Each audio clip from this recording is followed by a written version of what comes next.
Philippians 4 is where we're going to be today. And we're going to be talking about a word that, let's just say, frankly, most people don't like very much.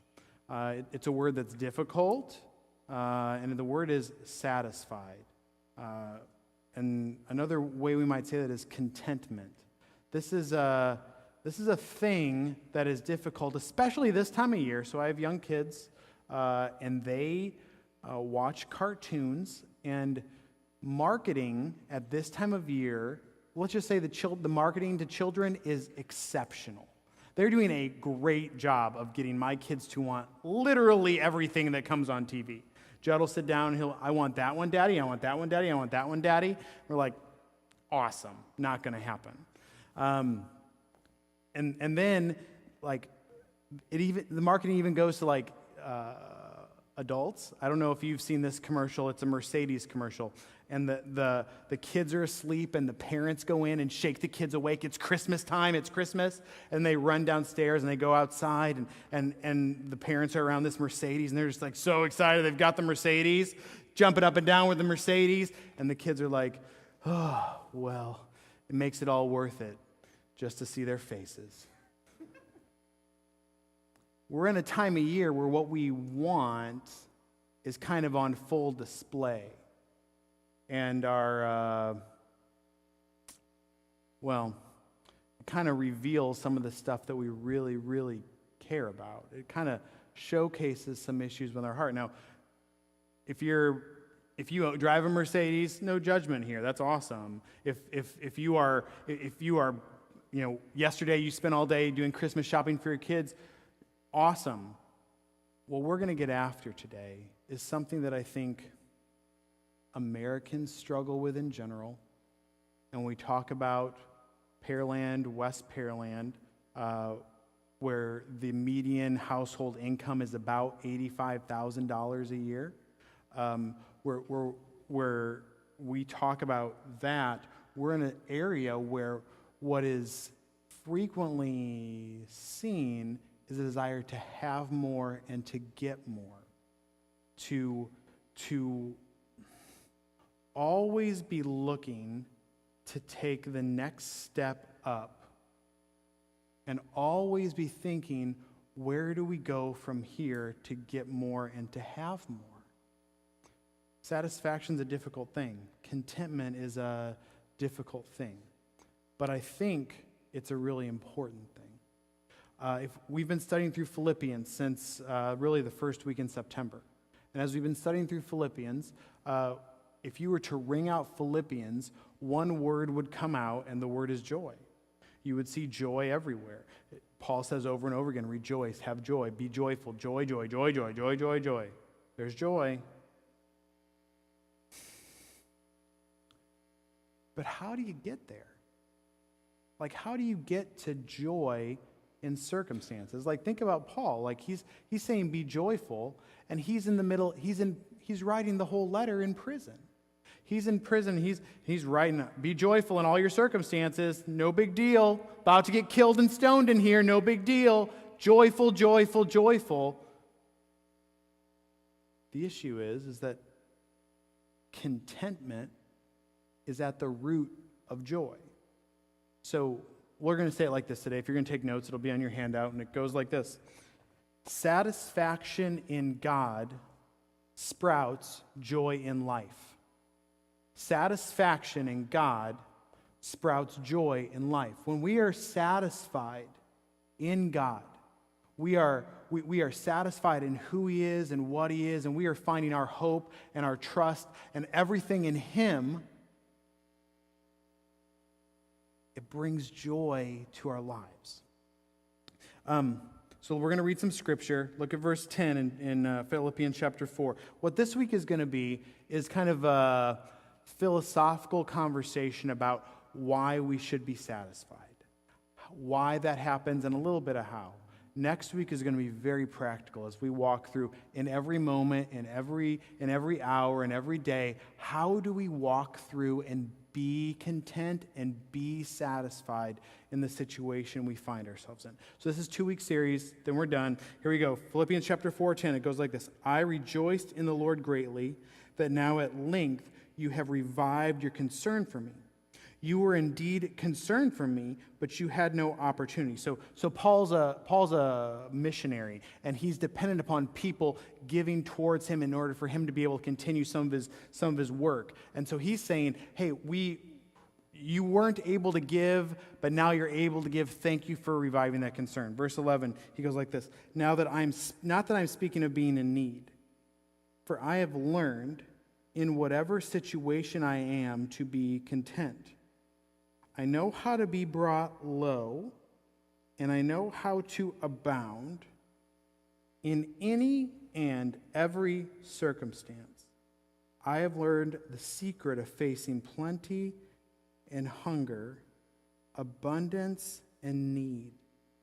I can do all things through him who strengthens me. So if you're going to take notes, number 1 on your handout is this. Satisfaction is a learned state. Being content, being satisfied, it is a learned state. He says this, verse 11, not that I'm speaking of being in need, for I have learned in whatever situation I am to be content. So here's the thing. We might be tempted to think that the guy writing this, the Apostle Paul, that he's some spiritual giant. And that because he's a spiritual giant, then, he's satisfied, but not us. Not measly little us, not person who's in Pearland or person who lives in Houston. We can't be satisfied. Paul's satisfied. No. Because the thing that he says is that the way that it's enabled isn't by him or his advanced spiritual state, but it's enabled by Jesus who gives him strength. And here's the good news, believer. You have the same Jesus. You have the same Jesus who enables you to have strength in circumstance. The same Jesus who says you don't have to push and pull and try to get more. It's a learned state. And here's the thing. It's a learned state because it's not a natural state. The natural state is, I've had the joy of coaching 3 to 5-year-old T-ball over the last 8 weeks or so. It's been phenomenal, right? And I'm saying that in the most sarcastic way possible. It's been cute, it's been fun, and it has been frustrating to a degree that I can't even explain. Here's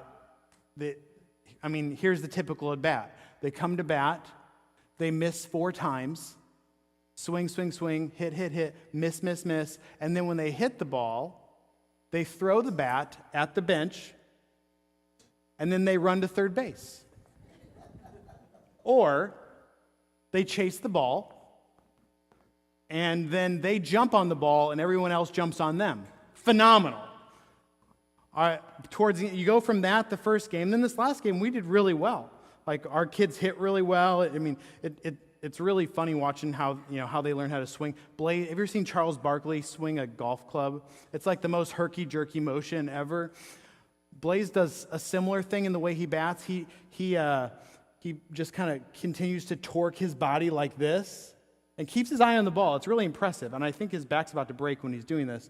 But then all of a sudden, he just comes forward with all this power. It's amazing, and he hits in the outfield, and that's a big deal when you're 5. And then he runs to the right base. We had a great year hitting, and here's the other thing. We were the best tackling team in the league. They know how to wrap up and take down like none other. Now, the issue is that it's T-ball, and tackling is generally not involved unless the pitcher comes high and tight on you. What ends up happening is they're playing outfield, and the ball's hit. They don't know they just go chase the ball. And everybody chases the ball. And they go and they jump on the ball, then everyone else jumps on top of them. And then they wrestle for the ball underneath there, and they got the ball. And then everybody else is crying. And that was about the first 5 weeks of the season. It was constant tears. It was, Now I'm taking Prozac on a regular basis. I'm just kidding. Every week, the kids get a medal, sportsmanship medal. Here's the medal. Everybody gets one. I know I'm not like trophy for everybody guy, but when you're 3 to 5, it's okay. So here's your medal. Everybody gets a medal. Come to the last 2 weeks of the season, we've got 4 kids who haven't gotten a medal yet. Everybody's got to get a medal. Last week, I had to give one to one of my sons and not the other one of my sons, and that caused major meltdown. Not so awesome. This week, we get there, we check in, and they're like, well, we actually, we don't have any medals left. I looked at the guy and I said, this is not acceptable. I don't care if it's a Yoplait container with a string on it.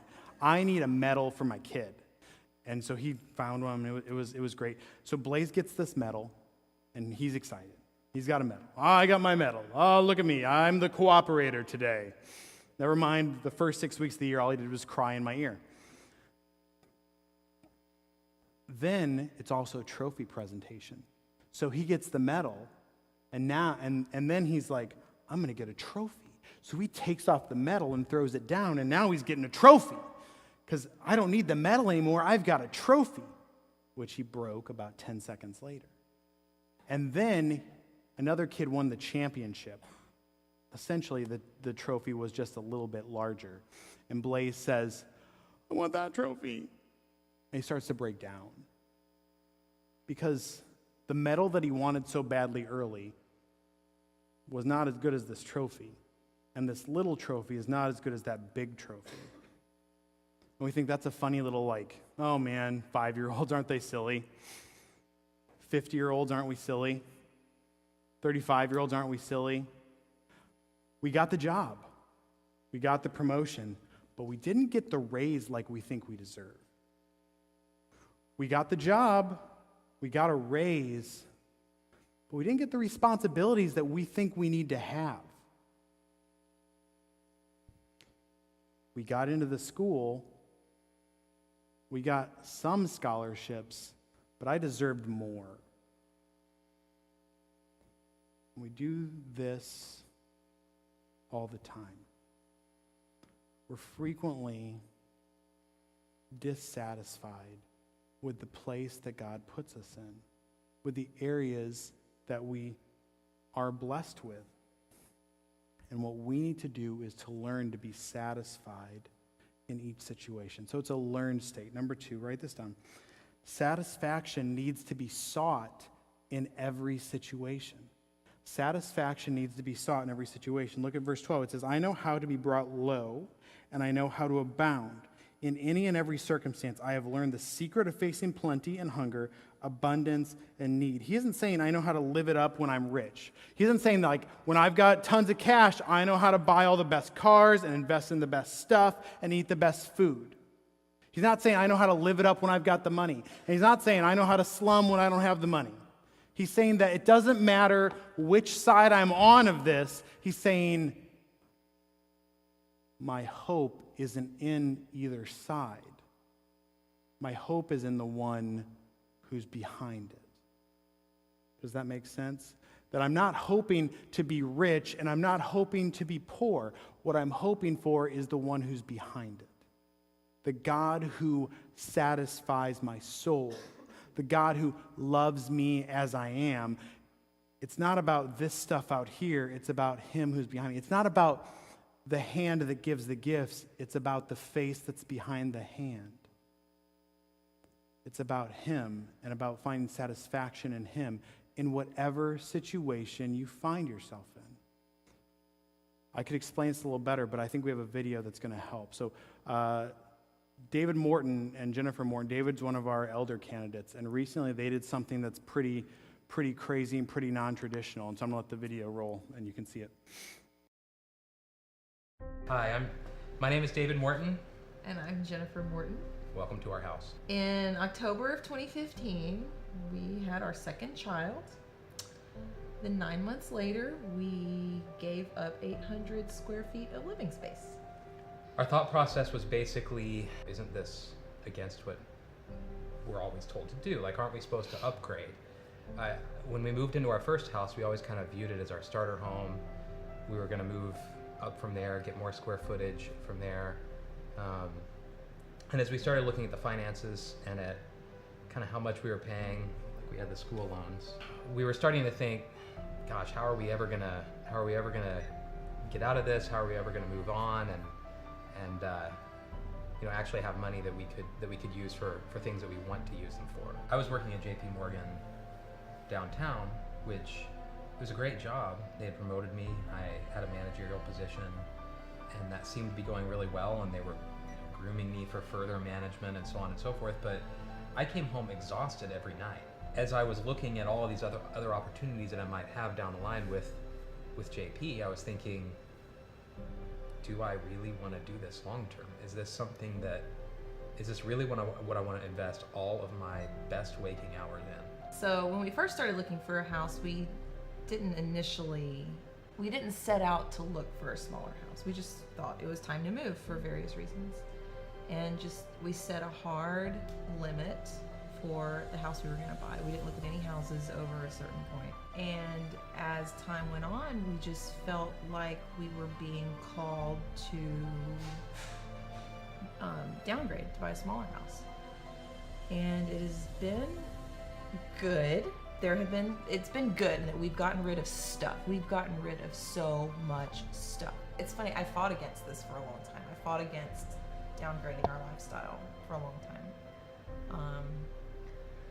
But then we finally gave in, and suddenly we have this financial freedom that came out of nowhere. And I feel like we have more time. We have more time to give. We have more time to give to others. There have been challenges that have come along with the smaller house. The boys share a room, which can be interesting. Much earlier mornings. At 5 in the morning. Yeah. We no longer have a designated playroom, which has required us to get rid of a lot of toys.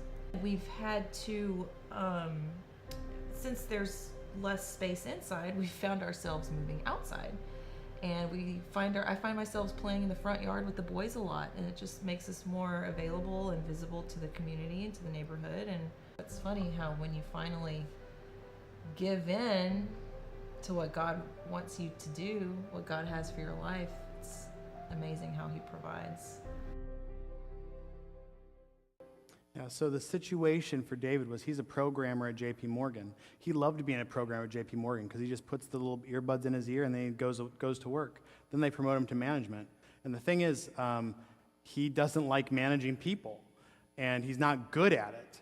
And the situation shifted a little bit, and in the middle of that, he says, "This isn't good for my family. I'm not spending time like I need to in different areas." And so what I loved is it's not, I'm making more money now, so I got to try to get to more money. It's, wait a second. What am I really called to do? And what am I supposed to be doing? And to instead of figure out how to put more stress on more people, making it harder in different ways, they say, maybe we just need to downsize a little bit. Change jobs, and make it so that I can be with my family, I can help lead this church, and I can help do other things that God's called us to. It is it's weird to downsize, but it is good, and what it does, it shows a contentment and a satisfaction in what God has given. And so I'm so thankful for them thinking through that and walking in obedience to that. Now, I'm not saying go sell your house right now and go live in an apartment. We're not talking about that. And I'm not saying if you live in an apartment, go find a smaller. I'm not saying that. I'm not saying go live in a tent, go live in a van down by the river. We're not saying that either. What we're saying is, what's your situation? What is that thing? And then seek to find satisfaction in the middle of it. Find what God is doing there and see what He's got planned for you as a result. This is not an easy thing. It's not an easy thing to look for satisfaction. It's not an easy thing for you to go after it. But it's a good thing. It's a wise thing. Because when does it end?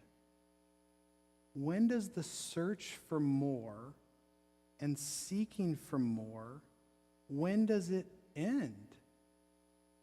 When your manager director, executive vice president, CEO, chairman of the board? When does it end? When you're a teacher, when you're a principal, when you're superintendent of the school district? Then what? I'm not saying don't have some ambition for your career. That's not at all what I'm saying. I'm saying find the satisfaction in the middle of it and realize that it isn't dependent upon the situation. Because sometimes you're going to be on this course in your career or in your education, and as you're pushing forward, things are going to go super well for you, and you're going to skyrocket. And things are going to go great. You're going to abound. Or you're going to push forward in this career, and the oil industry is going to go into the tanker. And everything's going to go badly. Then what? Are you going to despair? Are you going to think that you're awesome because of you? Or are you going to see these things as situations and take a step back from them and say, I got to find satisfaction regardless of the situation? Let me say this too. Number 3, satisfaction isn't set by your circumstance. It's not set by your circumstance. Look at verse 11. Not that I'm speaking of being in need, for I have learned in whatever situation I am to be content. That word content, it's an interesting word. It's not used a lot in the New Testament, but where it is used is a lot of Greek philosophy. And it's a word that's frequently associated with a philosophical stance called Stoicism. Have you ever heard of Stoicism? I'm going to be a Stoic. Essentially what it means is there's not a lot of emotion tied to the situation. And the issue with not a lot of emotion tied to a situation is that, here's the thing, you get in a situation and there's emotion. What Paul's saying in terms of being content is not saying be emotionally detached from a situation. Instead, what Paul is saying is that there's an inner strength. That there's something on the inside, is that my contentment is not set based on the circumstances and situations I find myself in. So this isn't like Simon and Garfunkel, I'm a rock, I'm an island, and I don't care. This isn't I'm going to pull myself up by my bootstraps and say, I'm going to be content, it's going to be good. This is an understanding that inside of us, there is a strength to find contentment, to be content, and to be satisfied. It's not set by circumstance. What satisfaction is our outward circumstances don't determine our inner peace and our inner joy. If you lose your job or you get promoted, you will be sad, and there's nothing wrong with being sad. Or if you get the raise and the promotion you want, there's nothing wrong with being happy. Be happy. Tithe on it. That'd be great. Give to our property fund, please. Like, little commercial, just a joke. You guys are not in a joking mood today.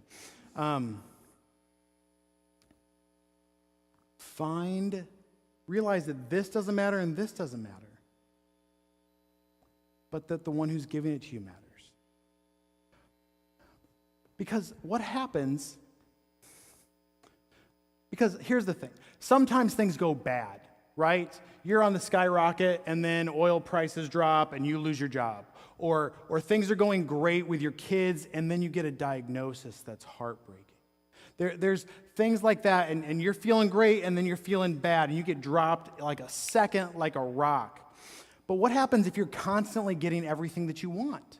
What happens if you're always getting what happens if I take my kids to Target and I walk down the toy aisle? This is their preferred place to buy toys. I'm really like Toys R Us has a lot more, but they like Target more, just like their mom.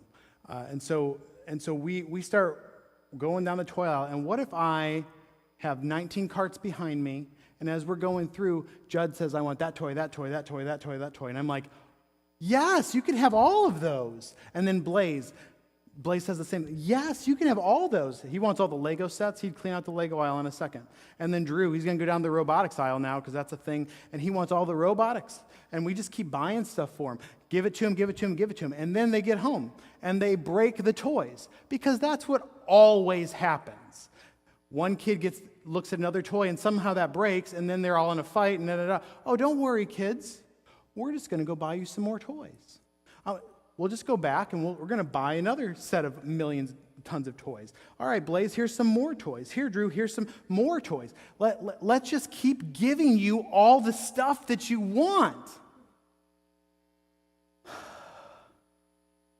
Anybody want to hang out with those kids? No, because they're brats. Nobody likes brats. When you get everything you want,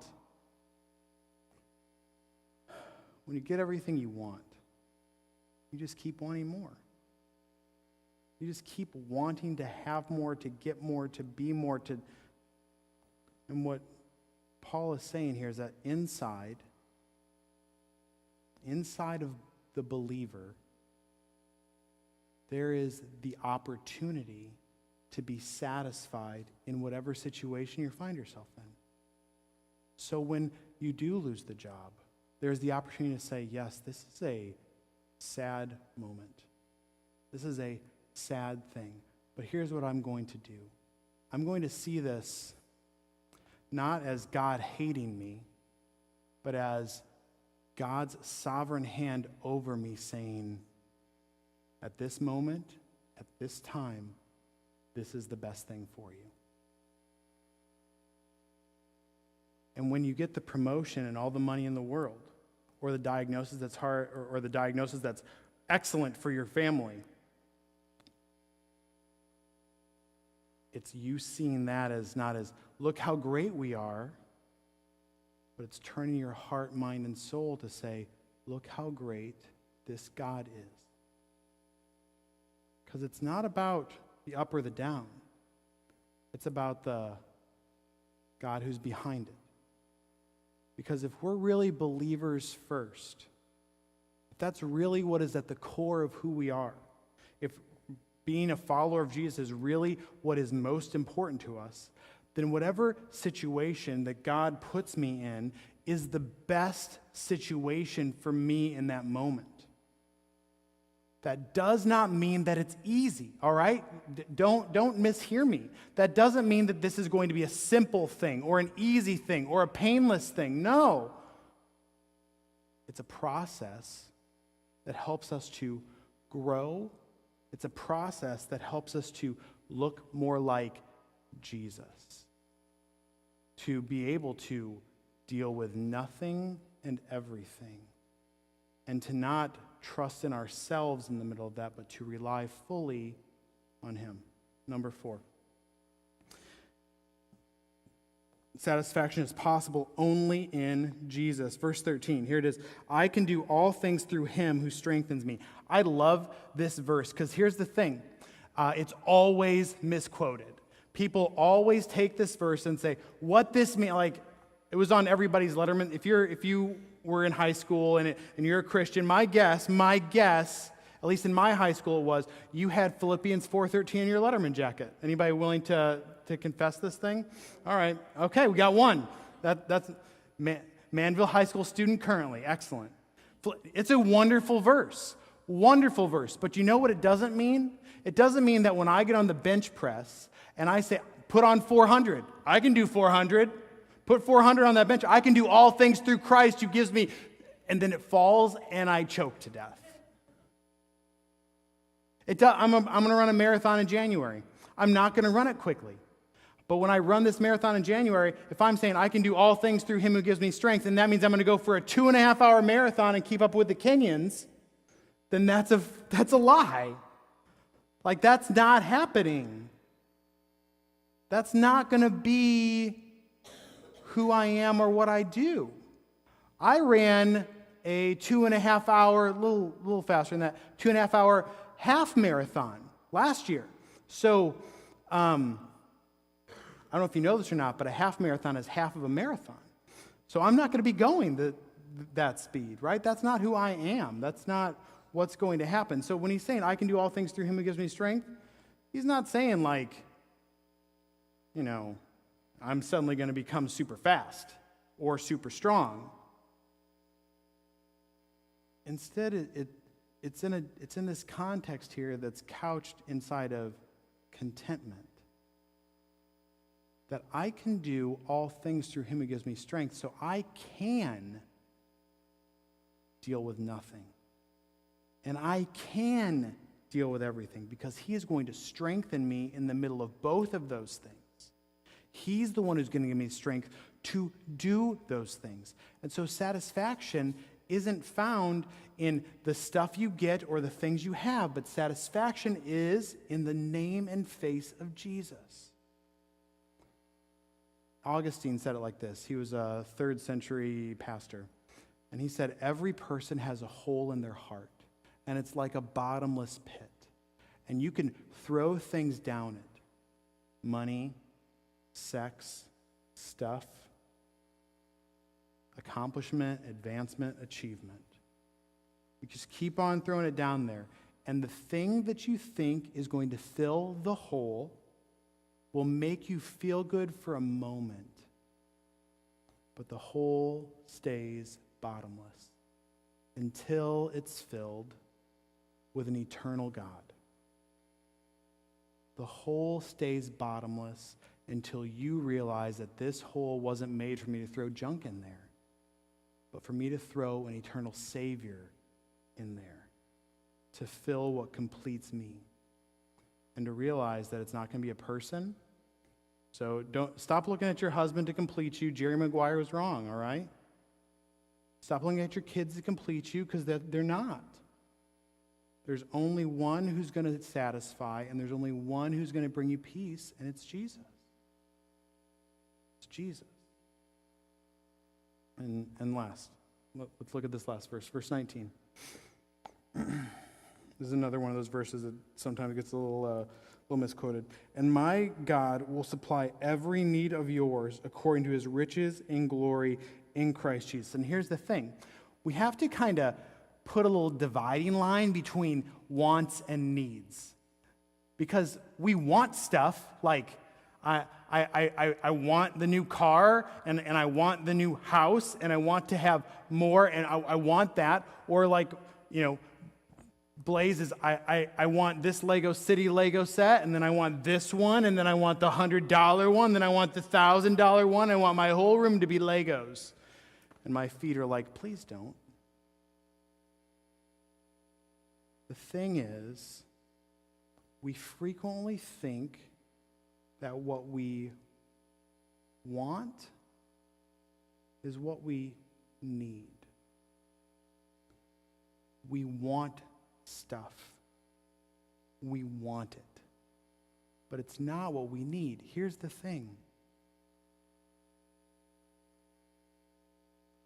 Let me say it like this. I hope that I'm a good father. I hope that my kids will recognize that I'm a good father. I strive, I work really hard. I want them to know, number one, they're disciplined. Number two, we're gonna give them what we can. We're saving for their college. We're doing those things, parents are supposed to do. We're doing that stuff. We're teaching them. We're taking them through Scripture. We're trying to be good parents. And I hope that they will recognize that we are good. That I'm a good father. That the things that I give them are the things that they need, and I try to give them things that they want on top of it. Believer in Jesus, you have the best Father. We're going to do our next step class here in a little while. If you're new or looking into CityView or just interested in what CityView is all about, we're going to do our next step class directly after this service. A little commercial here. We'll go in the kids area, and there's a table set up back there. Okay, that's where we're going to be at. But one of the things we're going to talk about in there is that CityView, we consider ourselves a body, and we consider ourselves a family. When we talk about CityView and church as family, we say we have one Father who sent his Son Jesus to die on a cross for our sins, and that brings us together as family. And because we are now this family, we are underneath one good and gracious God. And he's the one who's going to determine the needs that we have. And one of the things that he wants us to have is satisfaction. And we need to understand that satisfaction is supplied. That this is a thing that will be supplied. And he's going to work on your heart until you will find satisfaction in him. So you're going to keep on striving after something. Gotta have, gotta get, gotta go. Bigger, faster, stronger, more. You're going to keep striving after something. And you're going to keep on struggling. If you keep finding yourself in the same situations over and over again, and you keep trying to fix that situation with the same thing, you're insane. Like, that's the definition of insanity. Doing the same thing over and over again, expecting different results. Why don't you try something different? Instead of trying to fix it yourself, the problem, or instead of trying to think that you're great on your own, instead, why don't you think through how I can rely on God in the middle of this? How I can find satisfaction in God in the middle of this. And when you do that, you will start to make progress in your walk. You will see gains. You will see growth. And you will see joy. Joy is the byproduct of finding contentment in your life. Joy is the byproduct of finding contentment in God. Satisfaction in God is the way that joy sprouts in life.